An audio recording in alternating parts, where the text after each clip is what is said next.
absolute freedom here. And I think we're all looking for freedom. At least I am. Why hello there. Today, I'm going to be painting on a toaster strudel as I follow a Bob Ross tutorial. If you want to join me, just sit down, relax, and let's get painting. Ready to have some fun? Let's do it. For the blank canvas, I'll be using the classic Pillsbury toaster strudel. This comes with its own icing packets, but I'm going to make my own type of royal icing that will be ideal to paint on. I just added 3 tablespoons of meringue powder to 4 cups of confectioner's sugar and mixed well together.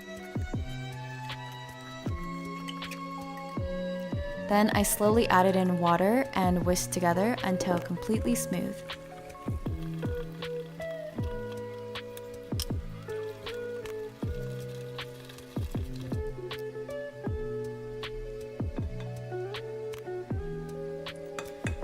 You can choose anything for your blank canvas really, such as sugar cookies, muffins, cakes, a sandwich, whatever you want.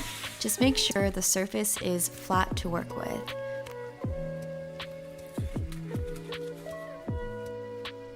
And then spread your liquid white onto your blank canvas and set out to dry in room temperature for at least 2 hours so that the icing can harden.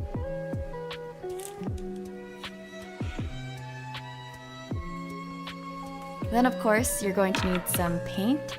I used some gel food coloring for icing and a bright white food coloring paste. You'll also need some alcohol to mix with the colors, but apparently water works as well. You'll also need a paint palette or something to mix your paint on. I used a clean watercolor palette, and you can even use the lids from the icing gel food coloring. For the paint brushes, I just bought a new set of detail brushes and made sure they were well cleaned so I don't accidentally ingest paint and dye. But really, I only used 2 main brushes for the entire painting, which was one flat brush and one spot brush.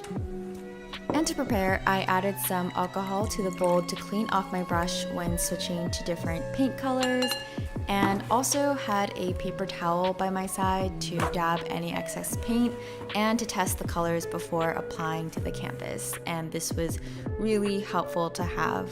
Probably the most time-consuming part of this process is preparing the colors that Bob requires for the painting. And essentially for most of the colors, I just added black to darken the shades, which makes the colors a little bit more muted and realistic compared to the typical bright colors.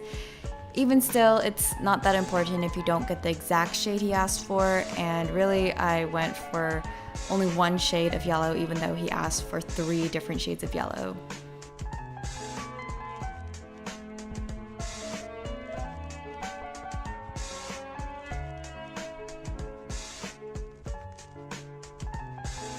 Okay, and here's my beautiful paint set ready for me to make my masterpiece. Now all you have to do is press play and follow along to Bob's instructions. Take it away, Bob. What I quickly realized from my first attempt at this is that this is a lot more like watercoloring, and I'm working on a very small canvas, so a little bit of paint goes a long way. If you overlayer the paint, it will eventually break down the icing and crack at the surface, so with every stroke, I try not to second guess myself and not put so much pressure onto the canvas. Just a little though. Don't overdo. Don't overdo. It gets working and it feels good, and next thing you know, you've overdone it.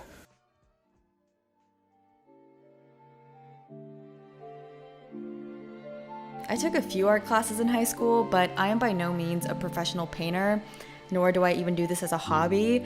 And I think the key to success in this is really just relaxing your mind and your hand and literally just copying what Bob does, because he obviously knows what he's doing.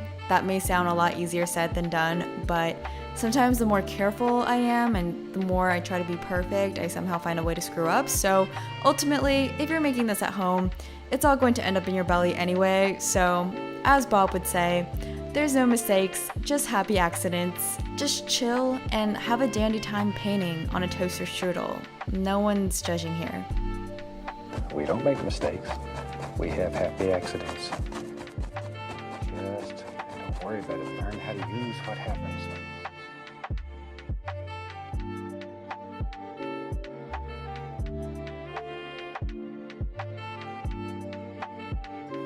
feel good about yourself and the world, it'll show in your painting, and all these little things will happen.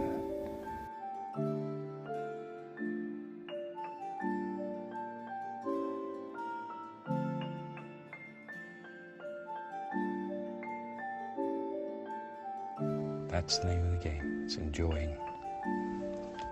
You really ought to enjoy what you do in life. If you do, then you'll do a good job.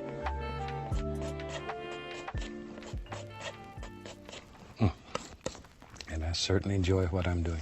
I spend half my life doing somebody else's thing. Painting should make you happy. It does nothing else. It should make you happy. And if it doesn't make you happy, you're doing the wrong thing.